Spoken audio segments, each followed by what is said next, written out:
राज्यसभेच्या 6व्या जागेसाठी सर्वांनी श्रीमंत शाहू महाराजांचा विचार करायला हवा. ठाकरे गटाचे खासदार संजय राऊत यांची मागणी. अडवाणींना भारतरत्न जाहीर झाला केवळ फार्स. प्रकाश आंबेडकरांचं वक्तव्य. त्यांनी जिनांच्या मजारीवर फुलं चढवली म्हणून पक्षातनं काढलं, मग भारतरत्न दिलं म्हणजे दोषमुक्त झाले का? प्रकाश आंबेडकरांचा सवाल.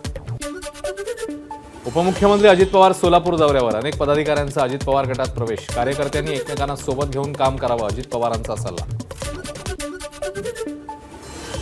उद्धव ठाकरेंनी माझ्यावर घराणेशाहीचा आरोप करणं म्हणजे हास्यास्पद. राष्ट्रवादी काँग्रेस प्रदेशाध्यक्ष सुनील तटकरे यांची टीका. तर उद्धव ठाकरेंना माझ्यावर घराणेशाहीचा आरोप करण्याचा नैतिक अधिकार नाही, तटकरेंची प्रतिक्रिया. कुठल्याही लोकप्रतिनिधींनी कायदा हातात घेणं अपेक्षित नाही. उल्हासनगर गोळीबार प्रकरणावरून भाजप खासदार सुनील मेंढे यांचं वक्तव्य. महाविकास आघाडीच्या चारही पक्षांनी 12-12 जागा हा आंबेडकरांचा फॉर्म्युला मान्य करावा. केंद्रीय मंत्री रामदास आठवले यांची प्रतिक्रिया. तर आंबेडकर आघाडीत गेले तरी महायुतीला फटका बसणार नाही, आठवलेंचं वक्तव्य.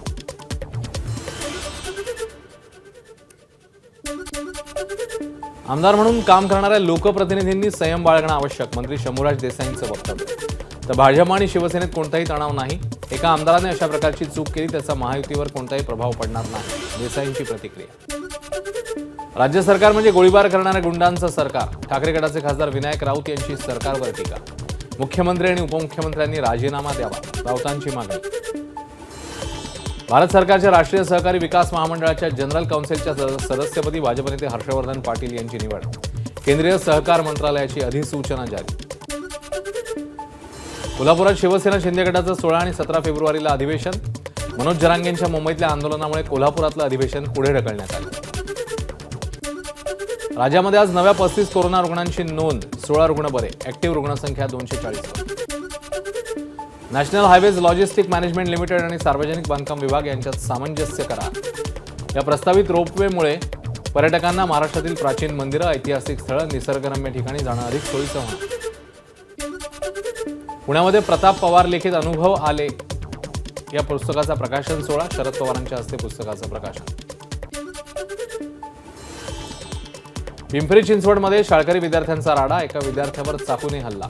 स्थानिक रुग्णालयात उपचार सुरू. पिंपरी पोलिसांकडून अधिकचा तपास सुरू.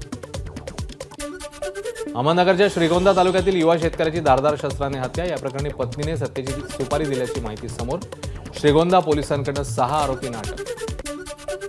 नांदेडच्या हदगाव शहरात केवायसी करण्यासाठी शेतकऱ्यांच्या रांगा. केवायसी करण्यासाठी शेतकऱ्यांना किमान 3 ते 4 वेळा सेतू सुविधा केंद्रात जावं लागत असल्याचा प्रकार समोर.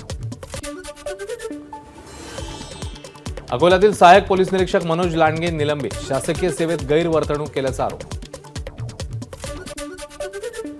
पाकिस्तानचे माजी पंतप्रधान इम्रान खान यांना आणखी एक दणका. बेकायदेशीर विवाह प्रकरणी पत्नी बुशरा आणि इम्रान खान यांना 7 वर्षांचा कारावास. पाकिस्तानी वृत्तमाध्यमातलं वृत्त. पूनम पांडेच्या निधनाचं वृत्त खोटं. मी जिवंत आहे. पूनम पांडेची सोशल मीडिया पोस्ट.